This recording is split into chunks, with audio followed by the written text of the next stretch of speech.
Donald Trump managed to win 312 electoral college votes in the 2024 presidential election, totaling almost 77 million votes to Kamala Harris's 74.5 million votes in the popular vote. This is the first time the former president has won the national popular vote. You could see both elections he managed to underperform in the popular vote and lost it both times against Hillary Clinton by 2.1% and by 4.5% against Joe Biden when he lost re-election back in 2020. You can see that he flipped the states of Nevada, Arizona, Wisconsin, Michigan, Pennsylvania, and Georgia into his column in the 2024 election. If we look at the swing states, you can see that he won all of them by over a point, except for the state of Wisconsin, which is currently about a 0.86 percentage point margin in the Electoral College. Donald Trump managed to make gains with Hispanic and African American voters, as well as some gains with white voters, but particularly Hispanic voters was a big reason why he had such a massive Electoral College win. If we look at the Fox News voter analysis poll, which is the most accurate exit polling you can find out there, you can actually see that Donald Trump won men by a greater margin than Kamala Harris won women voters by. He got pretty competitive with 18 to 29-year-old voters, as well as 30 to 44-year-old voters. He almost won these voter groups. And you could even see down here that Donald Trump won the white vote by about 13. He probably won it by about 12 or 11 points back in the 2020 election.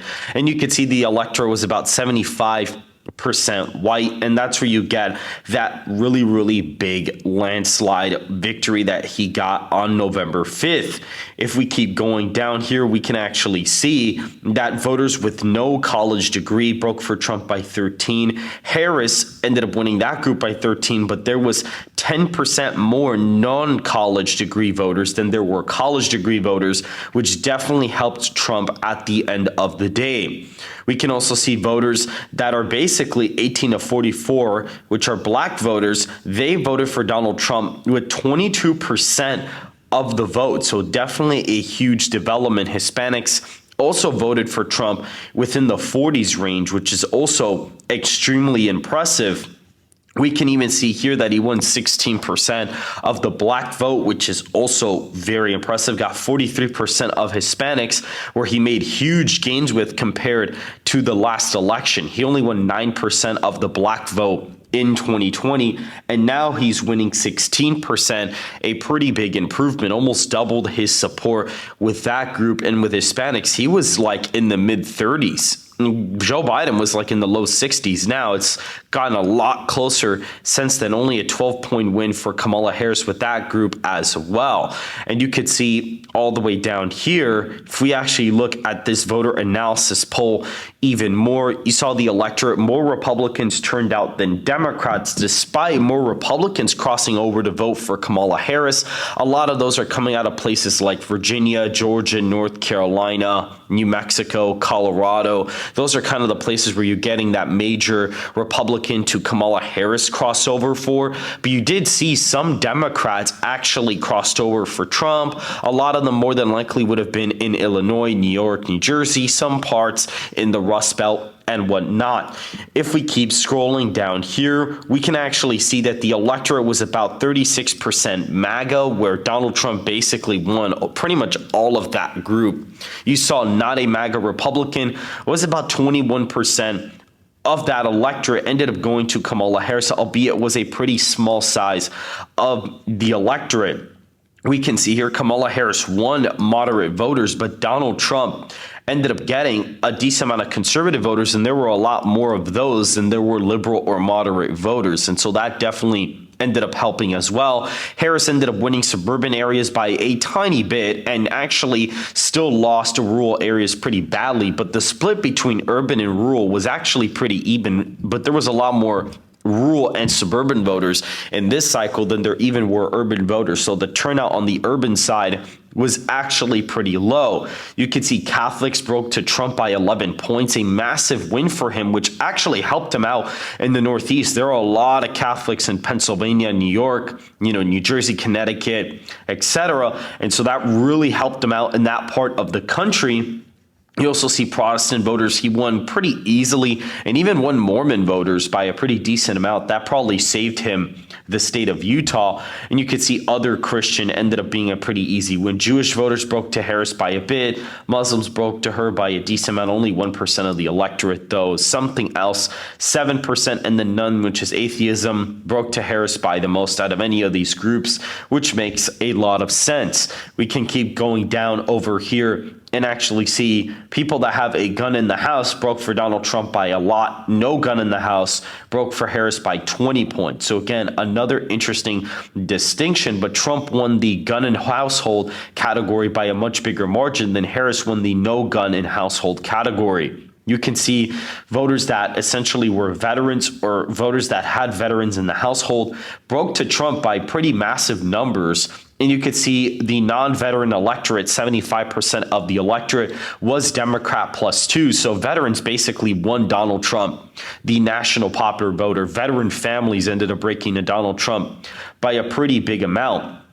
If we keep going, we see union members. Kamala Harris actually didn't do that well with this group compared to most Democrats. Usually they run up the score way better with these types of groups, like 70-30 margins. Harris only won them like 60-40, not very great. And people that were not union workers or union members broke to Trump by 4 points there in the national popular vote. You could even see voters that are not married, never married, 28% of the electorate broke for Harris by 18 points. Married voters by Trump +11, separated Harris +2, which is 2% of the electorate. Divorced 12%, about tied, and widowed actually broke to Trump by about 5 points. So another interesting observation as well. You can also see that voters actually thought Kamala Harris was in fact not a strong leader, but some crossover votes did actually occur here, which is very interesting. You can even go down over here and see questions about Donald Trump. And you actually see here, is Donald Trump a strong leader? The electorate agrees by 12 points, but you saw that Harris won a majority of that crossover vote share of people that said yes, which is very fascinating as well. And then you even see a lot of people, is Donald Trump honest and trustworthy? You see +17, no, but a lot of those people ended up breaking to Donald Trump, which is very, very interesting. People believe that Donald Trump can serve, the basically 51-48. Yes, Donald Trump can bring positive change. And so really this was an election against the incumbent party, that being the Democrat Party. And this was effectively the toss-up map. And Trump ended up losing Minnesota and New Hampshire and Nebraska second, but was able to carry Wisconsin, Michigan, Pennsylvania, North Carolina, Georgia, and Arizona and Nevada in their respective columns. He was able to flip all those states from Joe Biden, and he was able to get 312 electoral college votes. We even see the Gallup polling actually indicated that Trump very early on was the favorite to win, with U.S. satisfaction being very low. That measure favored the Republicans. Economic confidence being -28, again, favored Republicans. Party better able to keep America prosperous, a 6-point advantage for the Republican Party. Presidential job approval was at 39% there. Very, very interesting.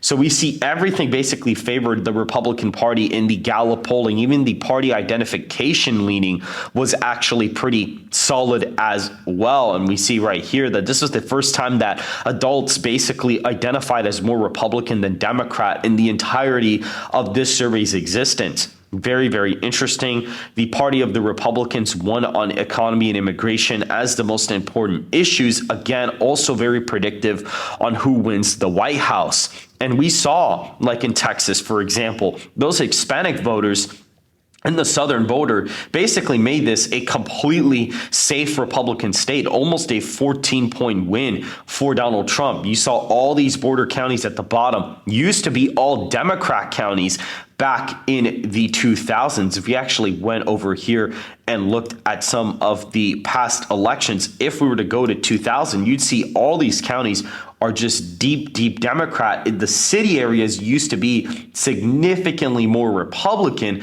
but as time has gone on, you see the shift in the electorate, and even surely but slowly, even like in 2012, Romney actually flipped one of these border counties here. And you saw Donald Trump still made gains against Hillary in some of these places, and by the time we got to 2020, Trump even flipped a couple of these border counties against Joe Biden and was actually able to improve the margin in Texas a little bit, so it didn't fall under 5 points for Donald Trump. And now if you look at the map, all of those have basically flipped, and even Tarrant basically flipped back to Donald Trump by about 6 percentage points. So a massive victory in the state of Texas. Florida, the really big story out of there, Miami-Dade flipped by 11 points. Joe Biden had won that county in the last election by roughly 7. So again, a humongous flip that netted Trump a lot of votes in the state. And he did really well statewide. I mean, he won Pinellas by 6. He won Tampa by about 3 points.